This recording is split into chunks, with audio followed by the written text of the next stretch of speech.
always teach something in my church. If you cannot invite me to dinner, don't invite me to church. If you can't take me out to lunch to go and eat with you, why are you inviting me to church? Because life is about giving.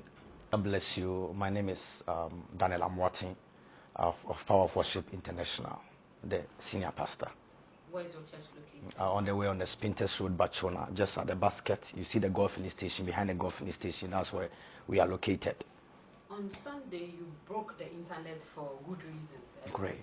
We saw something we've not seen before. We've seen churches do donations, maybe like normal donations, but this time there was a boutique where people can actually select clothes.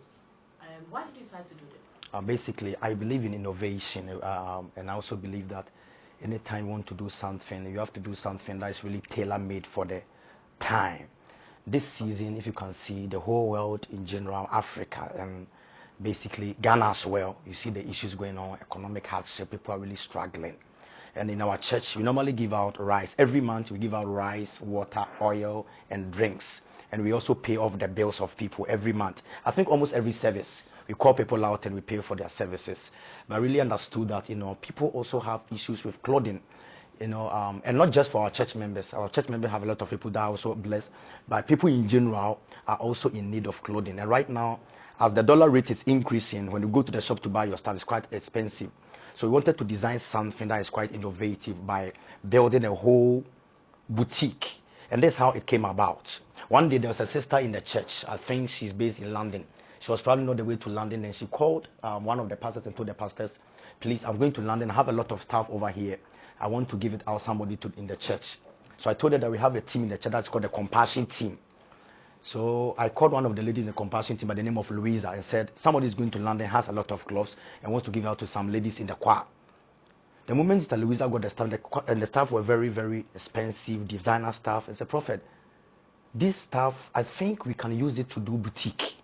Wow. This is 2021. I said, wow. And we can ask people to bring their stuff, and we will give it out. I said, that's great. So last year, we first did it.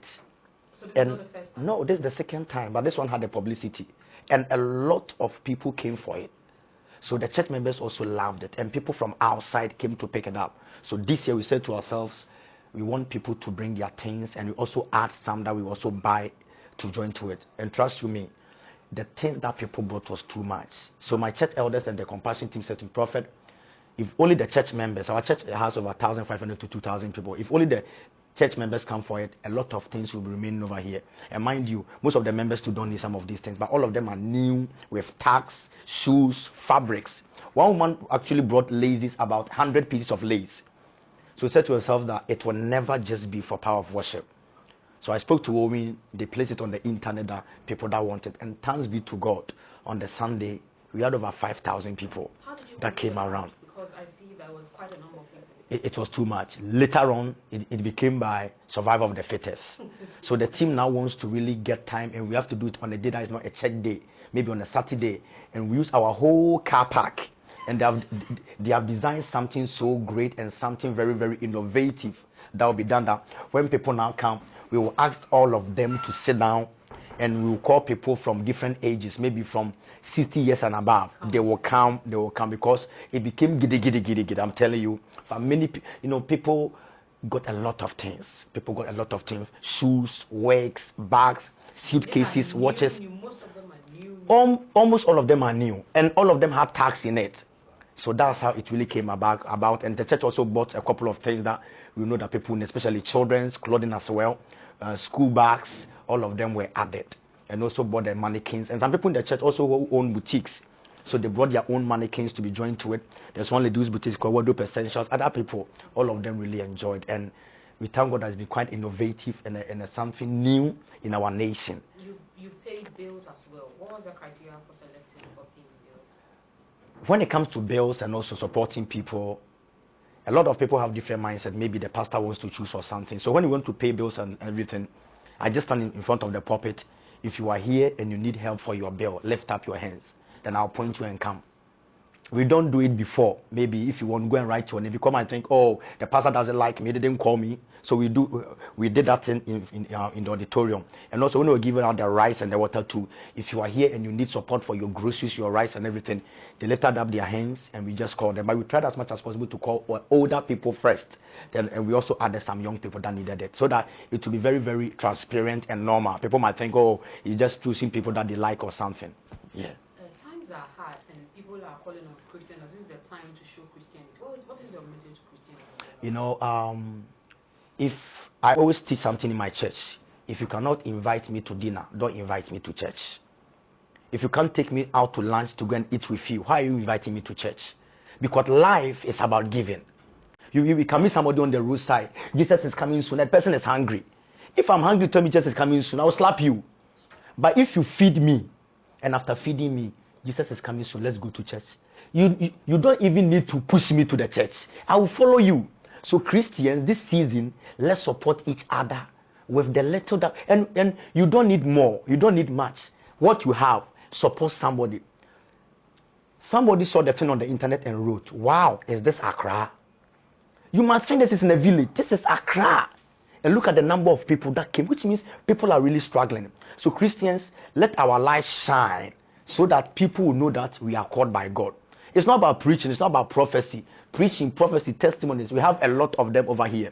But people want to see another side of Christianity. Feed the poor. Support the widows. Help people that need it. And it will really generate people. And it's one of our cultures in this church. Every Christmas, we also organize a free party that caters for about 1,000 people, and people come and eat. Serve yourself. People go home with about thousands of drinks, plenty, by the grace of God. And we also have connection and support from Awake Water, Kasapreko. You know, one of their directors is a member of the church, and they really partner with us. They give us drinks and water to support. So basically, that's how all these things go about. If you continue like this, all of us will be coming here maybe every Sunday to come and eat. I like what you just said. You come here to come and eat. But before the eating and all these things, and after the eating, you have received the word of God. So it's also an evangelism tool. So pastors and different organizations have to also adopt this one. Instead of going to the market, Jesus is coming, feed the people, they will come.